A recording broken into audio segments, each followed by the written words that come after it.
प्रश्नावली के चौथे टाइप जिसका मैंने नामकरण किया है चतुर्भुज पर आधारित प्रश्न, इसके बारे में अध्ययन करेंगे। सबसे पहले अपने स्टूडेंट्स को गुड मॉर्निंग। और आज हम लोग सीखेंगे कि चतुर्भुज पर आधारित जो प्रश्न होता है निर्देशांक ज्यामिति में वो कैसे बनता है। तो सबसे पहले हम लोग कुछ 3-4 चतुर्भुज के बारे में सीखेंगे कि इसमें करना क्या है। तो एक होता है वर्ग। वर्ग जैसा कि आप लोग जानते होंगे कि चारों भुजा बराबर होता है और प्रत्येक कोण कितना डिग्री होता है, 90 डिग्री होता है। तो विशेष इसमें परिभाषा का काम नहीं है, इसमें बस जब भी आपका वह चतुर्भुज पर आधारित प्रश्न रहेगा तो इसमें कम से कम 4 दूरी आपको निकालना होगा। तो कौन कौन दूरी होगा? AB, BC, CD और AD।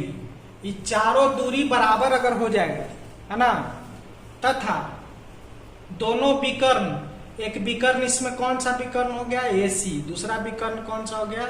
BD। इसमें AC बराबर BD माने दोनों विकर्ण भी बराबर होते हैं। याद रखेंगे क्या इसमें बोला गया कि चारों भुजा बराबर और दोनों विकर्ण भी बराबर होंगे। तो क्या कहलाएगा? वो कहलाएगा वर्ग। अब चलिए दूसरा हम लोग चलते हैं। तो चतुर्भुज का दूसरा प्रकार है जिसको हम लोग आयत कहते हैं। वर्ग को इंग्लिश में क्या कहते हैं? स्क्वायर कहते हैं। उसी तरह से आयत को कहते हैं रेक्टेंगल। इसमें क्या होता है? आमने सामने का भुजा बराबर होता है। ये देखिए, ये और ये बराबर इसके, ये बराबर इसके, और प्रत्येक कोण कितना डिग्री होता है? तो प्रत्येक कोण 90 डिग्री। ये देखिए सब कोण 90 डिग्री। तो इसमें हम लोग क्या लिखेंगे कि आमने सामने AB के बराबर कौन हो गया? CD हो गया, तथा AD के बराबर कौन हो गया? AD के बराबर BC हो गया। इसमें क्या कहेंगे कि आमने सामने की भुजाएं बराबर,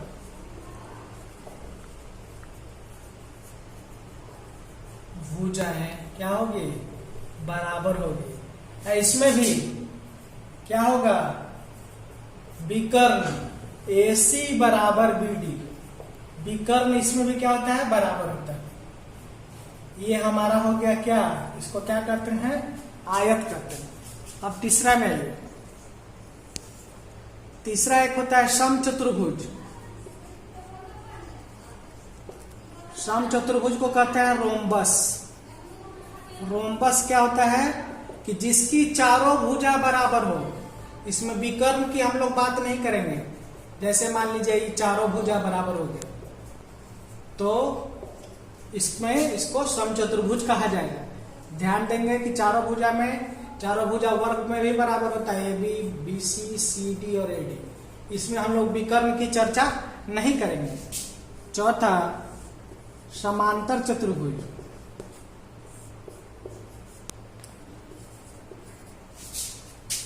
जिसको हम पैरेललोग्राम कहते हैं। इसमें भी क्या होगा? सिर्फ आमने सामने की भुजाएं बराबर होगी। ये बराबर हो गया इसके, ये वाला बराबर हो गया इसके। इसमें भी वही शर्त होगा जो हम लोग आयत में लिखे थे।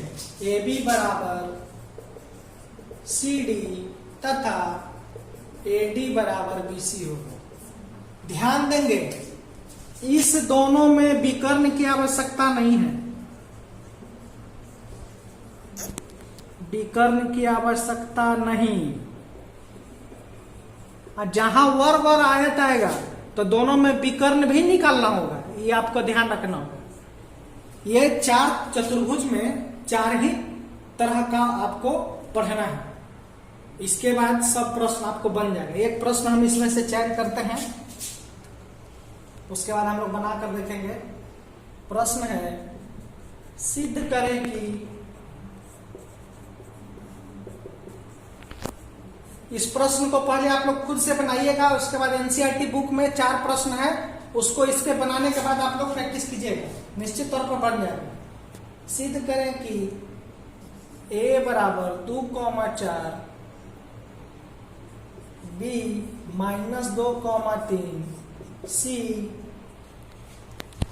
-1,-1 तथा d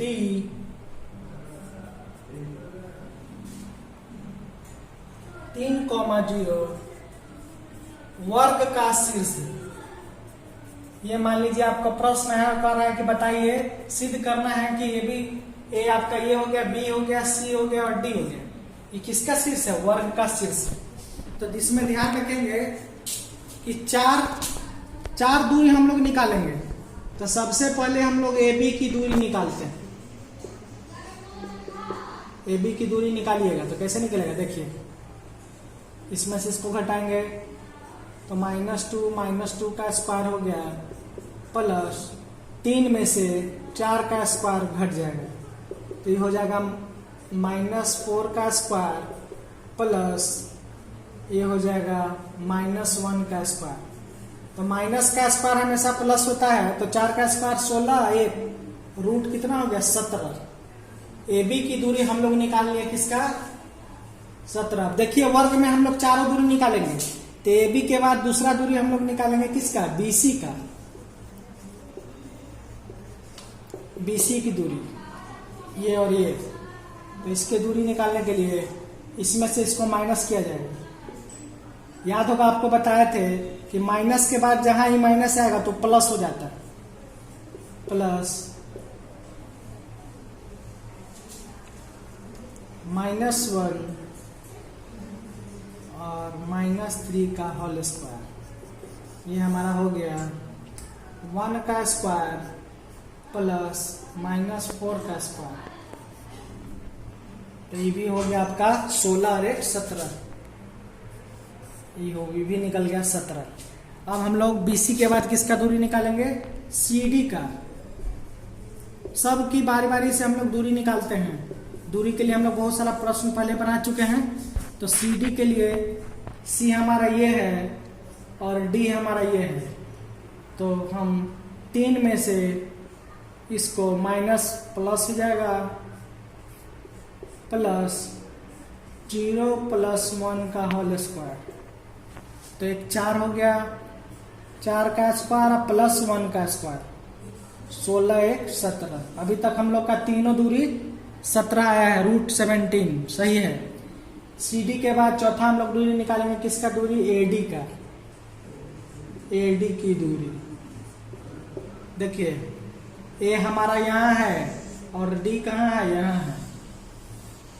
तो इसमें से इसको घटाएंगे तो ये हो जाएगा 3 में से 2 का स्क्वायर प्लस 0 - 4 का स्क्वायर। ये भी हो गया आपका 1 का स्क्वायर प्लस 4 का स्क्वायर, √17।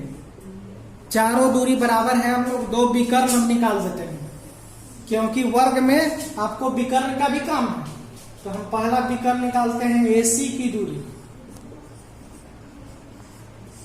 AC की दूरी देखिए, A और C यहाँ है, इसका दूरी निकालते हैं तो -1 और -2 का होल स्क्वायर प्लस -1 और -4 का होल स्क्वायर। तो ये आपका निकल जाएगा -3 का स्क्वायर प्लस -5 का स्क्वायर। तो ये हो जाएगा 9 और प्लस 25 √34 34। अब हम लोग दूसरे BC की दूरी निकालते हैं, BD। दूसरा विकर्ण हमारा क्या है? BD। तो BD की अब दूरी निकालते हैं तो B और D, यहाँ है D आपका। तो BD में से 3 में से ये +2 हो गया और 0 में से 3 का होल स्क्वायर।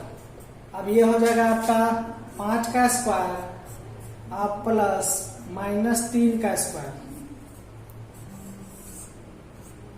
तो ये हो गया 25 प्लस 9, ये भी हमारा क्या निकल गया, √34।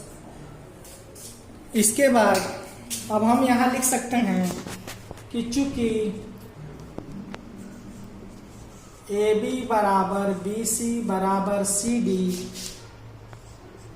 बराबर AD, चारों भुजा बराबर है तथा दोनों विकर्ण AC और BD क्या है, बराबर है, इसीलिए यह वर्ग का शीर्ष होगा। प्रूव्ड।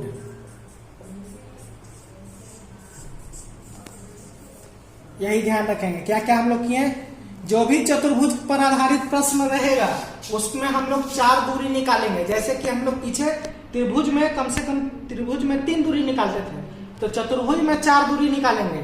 लेकिन वर्ग और आयत रहेगा तो दोनों विकर्ण भी निकालेंगे, और सम चतुर्भुज और समांतर चतुर्भुज रहेगा तो दोनों विकर्ण निकालने की आवश्यकता नहीं है। इस प्रकार आप कोई भी प्रश्न आसानी से बना सकते हैं। एनसीईआरटी बुक में उदाहरण नंबर 2 7.1 का तथा प्रश्नावली में